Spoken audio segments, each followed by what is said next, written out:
যে 4 জনের ছবি প্রকাশিত হয়েছে, বেশ কিছু ছবি বিভিন্ন সমাজ মাধ্যমে ভাইরাল হয়েছে, সবাই দেখেছেন এটা, দর্শকরা আপনারাও দেখেছেন যে একটা গাড়িতে করে তারা যাচ্ছে, এরকম ছবিও ভাইরাল হয়েছে, তাদের ছবিও এসছে।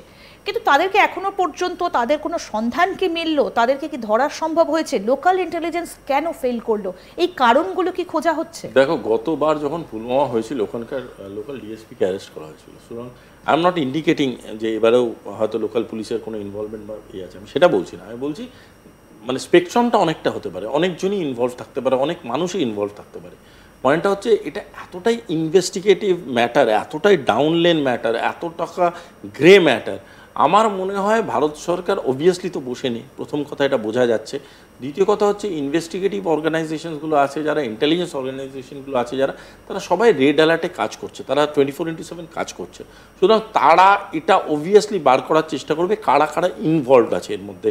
এবং আমি প্রথম দিনও তোমার সাথে আলোচনায় যেটা আমি বলেছিলাম, লোকালদের ইনভলভমেন্ট এবং সাপোর্ট ছাড়া এই ধরনের ঘটনা যায় না। তাহলে কি এই 4 জন বাইরে থেকেই এসেছিল, পাকিস্তান থেকে এসেছিল, নাকি স্থানীয় সেই ফ্যালকন গ্রুপের কথা? যে আমার ডাউট আছে এই যে রেসিস্ট্যান্ট ফ্রন্ট যারা অপারেটটা করেছে, এরা কিন্তু বেসিক্যালি 370-এর পরে এদের বাড়বাড়ন্ত এবং বিস্তার। পয়েন্টটা হচ্ছে এরা মোস্টলি কিন্তু ভিলেজ কেন্দ্রিক। এই যে যারা আছে, আমার মনে হয় না জাস্ট অপারেট করতে তারা ক্রস বর্ডার করেছিল, হতে পারে তাদের একটা সেগমেন্ট অপারেট করতে ক্রস বর্ডার করেছে, কিন্তু বাকি যারা, তারা কিন্তু আমার বিশ্বাস লং টার্ম ধরে ওখানে ছিল এবং লং টার্ম ধরে রেকি করেছে, ওখানে নিজেদের লোকাল অ্যাসেটস তৈরি করেছে, যেই লোকাল অ্যাসেটসগুলো সাহায্য করেছে এই ধরনের একটা ঘৃণ্য অপরাধ ঘটাতে। পয়েন্টটা হলো এরা মোস্টলি সুইসাইডাল ইন নেচার হয়, সুতরাং এদের কাছে কিছু যায় আসে না যে আমরা ফিরে যেতে পারলাম কি যেতে পারলাম না।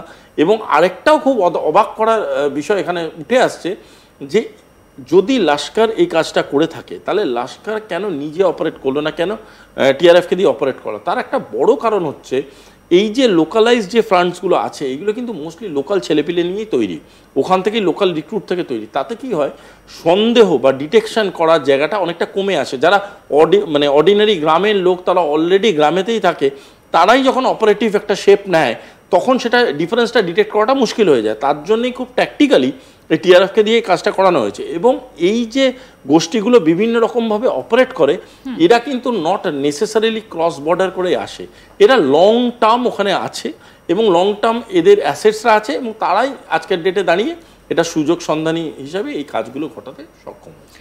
তাহলে আমার আজকের শেষ প্রশ্ন, এই মুহূর্তে ভারত কোন জায়গায় দাঁড়িয়ে রয়েছে? দেখো, ভারত আমার মনে হচ্ছে একটা 360 ডিগ্রি প্ল্যান করছে। ভারত অলরেডি ইকোনমিক স্যাংশনসগুলো তৈরি করেছে, ইকোনমিক করিডোরসগুলো বন্ধ করে দিয়েছে। ভারত অলরেডি কোঅপারেটিভ যে ডিপ্লোমেসিটা ছিল পাকিস্তানের সাথে, সেই রাস্তাটা বন্ধ করে দিয়েছে।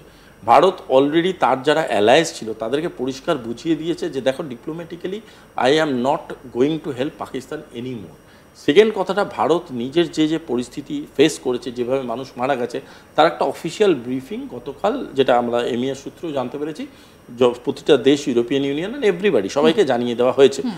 থার্ড, যেটা খুব ইম্পর্টেন্ট কথা, সেটা হলো ভারতের যে পলিটিক্যাল সিনারিও আছে, সেখানে পার্লামেন্ট এবং মানে রুলিং অ্যান্ড অপোজিশন বোথ একটা ডেকে বসে তারা নিজেদের মধ্যে পুরো জিনিসটা ক্লিয়ার করে নিচ্ছে। সুতরাং this a very good Democratic picture for India, যে সবাই মিলে একসাথে বসে বলেছে এবং রাহুল গান্ধী বেরিয়ে এসে বলেছে we are supporting the central government.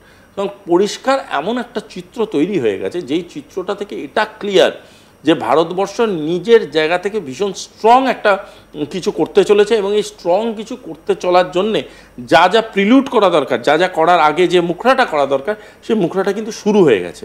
এবং এটা আমি তোমাকে বলছি, একটা তাড়াহুড়ো করে করা কোনো ডিসিশন বা তাড়াহুড়ো করে করা কোনো প্ল্যানিং কোনো দিনই এই লেভেলে খুব একটা স্মার্ট মুভ মনে হয় না। আমার মনে হয় ধীরে সুস্থে আস্তে ভারত এমন একটা ট্যাকটিক্যাল শেপ নেবে যে জিনিসটা ইজ নট জাস্ট অ্যাবাউট গান ফায়ার। একটা গান ফায়ারের থেকেও বা একটা কোনো রকম মানে বম শেলিংয়ের থেকেও অনেক বড় এফেক্ট তৈরি করতে পারে, যে এফেক্টটা শুধুমাত্র পাকিস্তানের কিছু টেররিস্ট গ্রুপের বা কিছু অসাধু ব্যক্তির ক্ষতি করবে তাই না, গোটা পাকিস্তানের যে অবশিষ্ট অংশটা আছে সেই গোটা অংশটাই কাঁপিয়ে দিতে পারে। সেরকমই একটা প্ল্যানিং হয়তো ভারত করছে।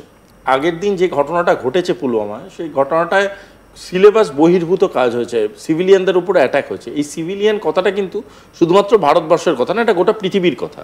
সুতরাং এই সিভিলিয়ানদের উপরে অ্যাটাক হয়েছে, যে ঘটনাটা ঘটেছে, এটা কোনো দেশই সঠিকভাবে মেনে নেবে না, বিকজ প্রতিটা দেশের কাছেই এটা একটা বিরাট বহুল একটা থ্রেট।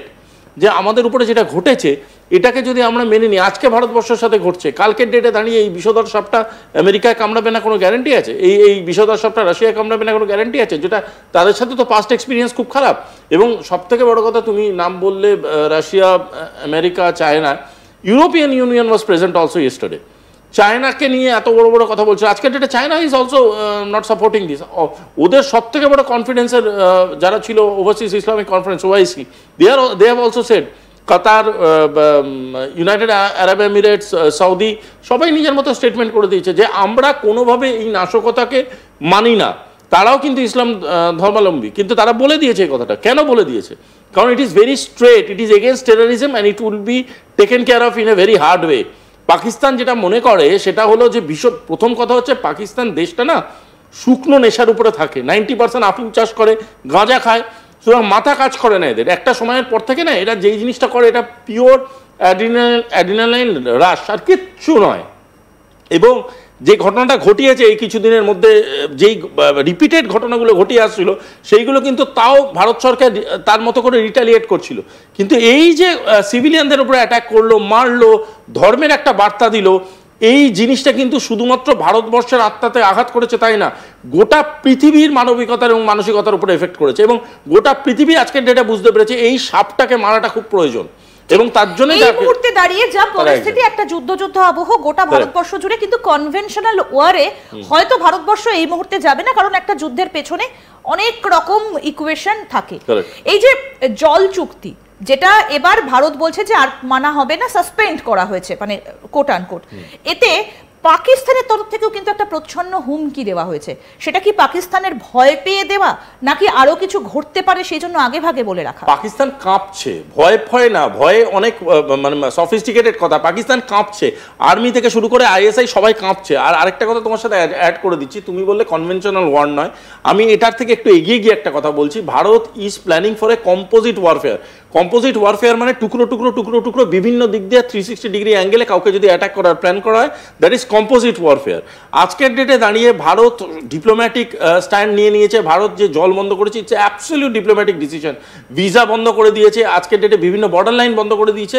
এবার মার্শালিং এর কথা বলছে। আজকে ভারতবর্ষের নেভি মুভ করে গেছে গতদিনই, ভারতবর্ষের এয়ারফোর্স অলরেডি মহড়া স্টার্ট করে দিয়েছে, army is always on the toes. পয়েন্টটা হচ্ছে আজকের ডেটে ভারত এমন একটা স্টেটাসে আছে, ভারতবর্ষ কিন্তু ডিপ্লোম্যাটিক্যালি বহু দেশের সাপোর্ট অলরেডি পেয়ে গেছে। তারা গতদিনকেই তারা এসে বুঝিয়ে দিয়েছে যে তারাও অলসো নো টু টেররিজম, যে ভারতবর্ষের থিম ন্যারেটিভটা আছে সেই ন্যারেটিভটাকে সমর্থন করছে।